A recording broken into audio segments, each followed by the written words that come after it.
Chères Sarzotines, chers Sarzotins, bonjour. Je voulais vous parler plan de sobriété énergétique. Le terme de sobriété est très souvent cité, mais peu importe les termes, chacun comprend qu'il faut aller vers une réduction des consommations d'énergie, parce que celle-ci est de plus en plus chère, et aussi parce que cela contribue à lutter contre le changement climatique. Il ne s'agit pas pour notre collectivité d'organiser un plan de privation, mais plutôt d'adapter le niveau de service au plus près des besoins, en évitant tout ce qui n'est pas indispensable. Notre plan de sobriété énergétique touche plusieurs domaines. Outre l'éclairage public, il s'agit par exemple du chauffage dans les bâtiments et dans les équipements publics, mais aussi des déplacements et du carburant. À Sarzeau, ce plan s'inscrit dans une démarche de long terme et nous n'avons pas attendu cet automne pour engager, avec les élus, avec les agents, un plan de réduction des consommations, notamment concernant l'éclairage public. À ce propos, nous avons déjà réduit depuis 2 ans les amplitudes d'éclairage sur une grande partie de la commune et fait baisser les consommations. Nous allons poursuivre dans ce sens avec une sectorisation accrue, des différences entre la semaine et le week-end, tout ceci en prenant en compte bien sûr les enjeux de sécurité, je pense en particulier aux enfants le matin lorsqu'ils prennent les cars scolaires. Les principaux changements concerneront le bourg de Sarzeau et la zone du Kérolaire, qui actuellement bénéficient d'un éclairage permanent la nuit. Ce ne sera plus le cas d'ici quelques jours. L'hypercentre sera traité de façon spécifique pour des raisons de sécurité, mais l'éclairage public il sera également coupé entre 23h30 et 6h30 du matin, entre 1h et 6h30 du matin le week-end. Nous avons pris ces décisions en concertation avec la gendarmerie, qui continuera bien sûr à réaliser des patrouilles de nuit.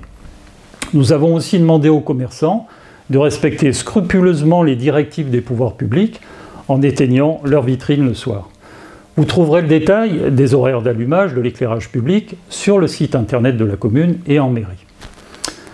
Concernant les illuminations de Noël, nous avons décidé de les conserver car elles participent à cette ambiance des fêtes de fin d'année que nous apprécions et parce que les enjeux de consommation énergétique concernant ces illuminations sont très faibles.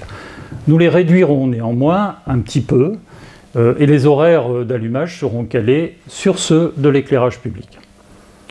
D'autres actions avaient été engagées et continueront de l'être pour réduire les consommations d'énergie.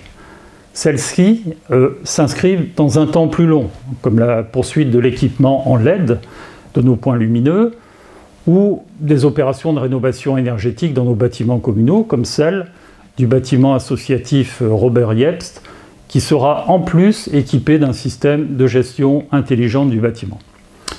Enfin, d'autres domaines font actuellement l'objet d'un travail de la part de nos équipes pour mieux nous adapter au changement climatique, comme la préservation de la ressource en eau, c'est très important, la prévention et la gestion des pics de chaleur, et plus généralement, notre capacité opérationnelle à vous protéger en cas d'événements particuliers. Et j'aurai l'occasion de revenir vers vous pour vous en parler.